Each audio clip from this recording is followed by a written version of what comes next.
नमस्कार मु संध्याराणी साहू श्री विवेकानंद विद्या मंदिर लक्ष्मी नरसिंह साही 14 नंबर गली स्थित विद्यालय आचार्य पिला माने आमे गत पाठ रे पढ़ी 10म श्रेणी जीव विज्ञान बहिर जनन षष्ठ अध्याय जनन पाठर आमे समयान विषय आलोचना करथिले।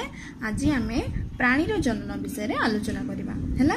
प्राणीर जनन कोन ना केतेक प्राणी रे वंशवृद्धि केवल अलिंगी जनन बा केवल लिंगीय जनन द्वारा होइथिबा बेले केतेक ठारे उभय प्रक्रिया देखा जाय थाए। म आखुर तुमानो कहितली ना कोन ना केतेक प्राणी अछंती जो माने कि अलिंगी जनन द्वारा वंश विस्तार करथांती, आउ केतेक प्राणी अछंती जो माने कि लिंगीय जनन द्वारा वंश विस्तार करथांती, आउ केतेक अछंती जो माने उभय लिंगीय एवं अलिंगी द्वारा वंश विस्तार करिथांती। तो प्राणी मानक ठारे देखा जाउथिबा ए अलिंगी जननर दुईटी साधारण उपाय रे होई थाए।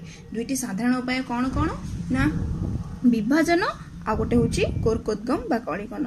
तो प्रथमे आमे कोन करिबा ना ए अलिंगी जननर जो दुईटी उपाय होई थाए विभाजन आ कोरकोद्गम बा कलिकन, प्रथमे आमे विभाजन विषय रे आलोचना करिबा। तो विभाजन एक अति सरल जनन क्रिया अटे। ए प्रक्रिया दुई प्रकार होइताय। विभाजन मध्य केते प्रकार होइताय? दुई प्रकार होइताय। गोटे होची दुई विभाजन, अन्यटी होची बहु विभाजन। ए जो दुई विभाजन और बहु विभाजन अछि सेथि मधुर आमे प्रथमे दुई विभाजन विषय रे आलोचना करिबा।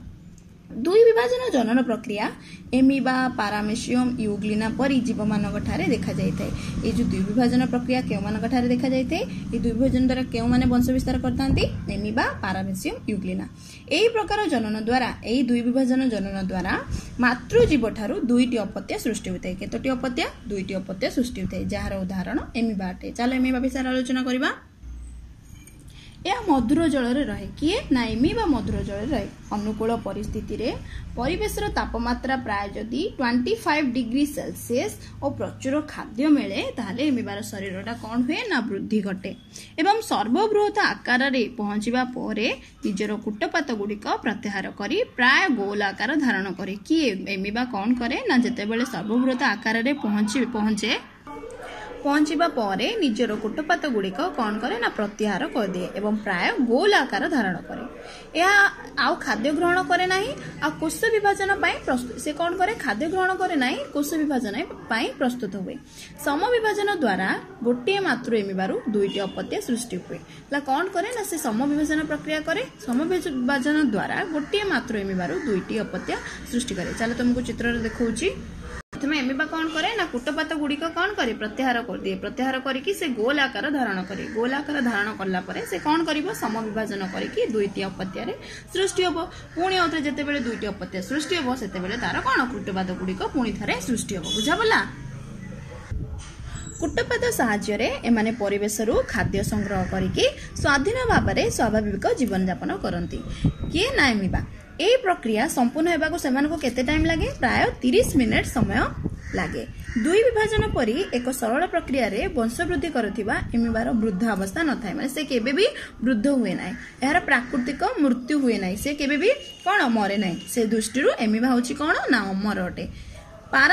पारामेसियम आ यूग्लिना मध्य दुई विभाजन द्वारा निजर जनन क्रिया संपादन करंती, किंतु पारामेसियम रे कोष विभाजन अनुपृष्ठ रे संपादित होथिबारु एहाकु अनुप्रस्थ दुई विभाजन कहा जाय।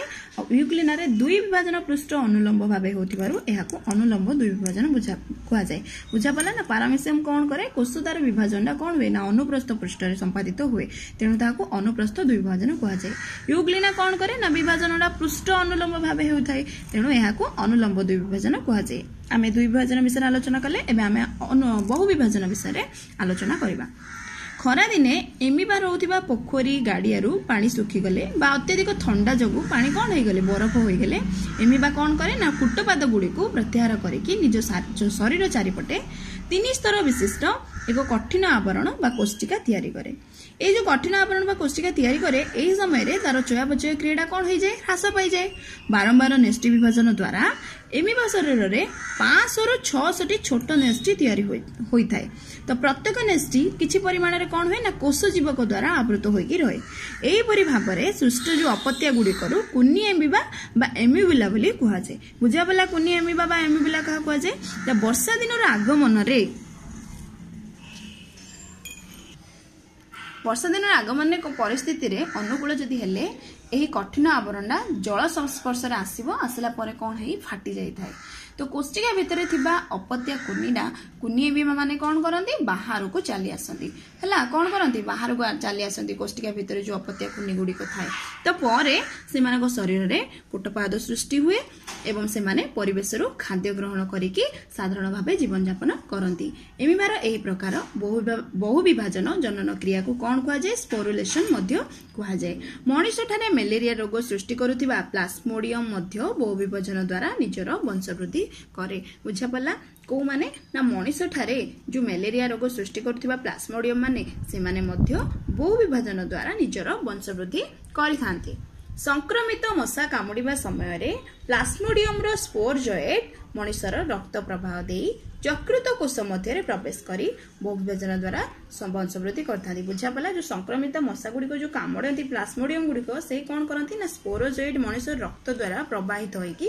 यकृत कौन करती प्रवेश करती एवं ताहा द्वारा से बहु विभाजन द्वारा निजर वंशवृद्धि करती यही प्रक्रिया बहु विभाजन को साइजोगोनी कहुए कौन कहुए ना यही प्रक्रिया बहु विभाजन को साइजोगोनी कहुए आम एमिबार विषय बहु विभाजन दुई विभाजन एवं बहु विभाजन विषय आलोचना कले आमे नेक्स्ट पार्ट रे कोरकोद्गम एवं तार बाह्य कोरकोद्गम एवं अंतः कोरकोद्गम विषय रे आलोचना करिबा। धन्यवाद।